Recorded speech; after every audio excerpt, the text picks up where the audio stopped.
La session qui nous réunit ce matin concerne à la fois les avocats et les magistrats, deux acteurs clés dans le renforcement de l'espace civique et les droits de l'homme.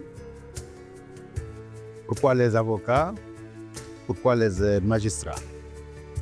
En fait, il s'agit de deux acteurs essentiels qui sont appelés à intervenir chaque fois que les droits de l'homme ou les droits de façon générale sont violés.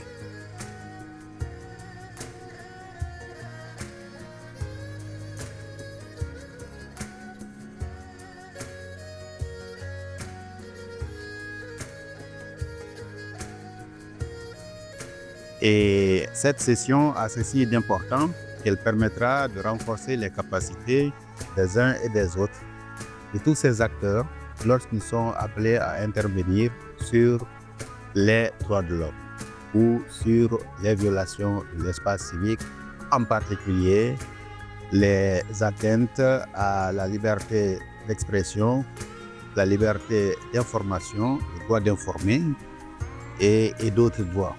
Donc toutes ces libertés fondamentales, on le comprend, dans une situation de paix ou dans une situation de guerre, se comportent différemment.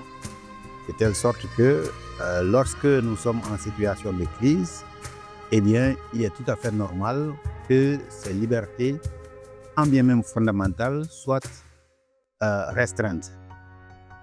Et le commun du mortel, le citoyen, doit comprendre que, eh bien, en certaines périodes, il est de l'intérêt collectif que les libertés soient restreintes.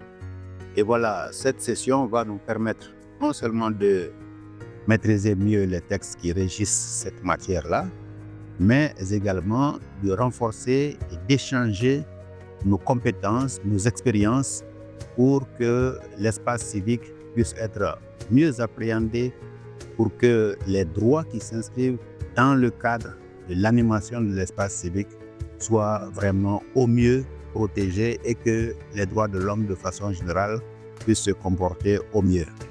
Voilà un peu la trame de cette session d'aujourd'hui et nous osons espérer qu'elle soit une session enrichissante pour tous les participants.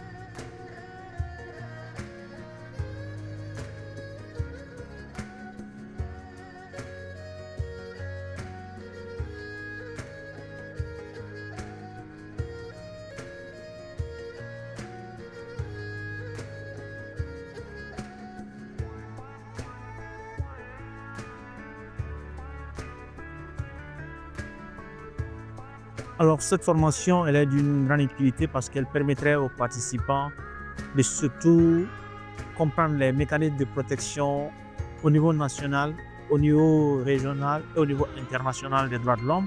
Elle permettrait aussi aux participants de mieux analyser, de mieux comprendre les instruments juridiques internationaux qui garantissent les droits à un procès équitable. Je parle de droit à un procès équitable, un procès qui s'est tenu dans le respect des droits de l'homme et aussi les droits de l'homme relatifs à la liberté d'expression. Ça serait l'occasion pour nous de présenter la jurisprudence internationale.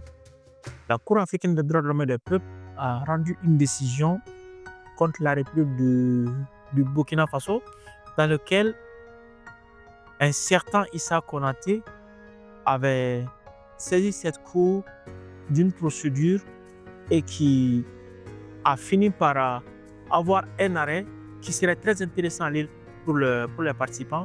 Et la formation en outre permet d'échanger. Les professionnels du droit, avocats, magistrats, chacun à ce qui le concerne dans son domaine spécifique, arrive à permettre à nous, experts qui intervenons ici, de mieux comprendre leurs attentes et surtout de mieux répondre aux besoins. Donc la formation est très utile et nous espérons qu'elle pourrait se poursuivre, que nous puissions atteindre le maximum possible d'auditoires.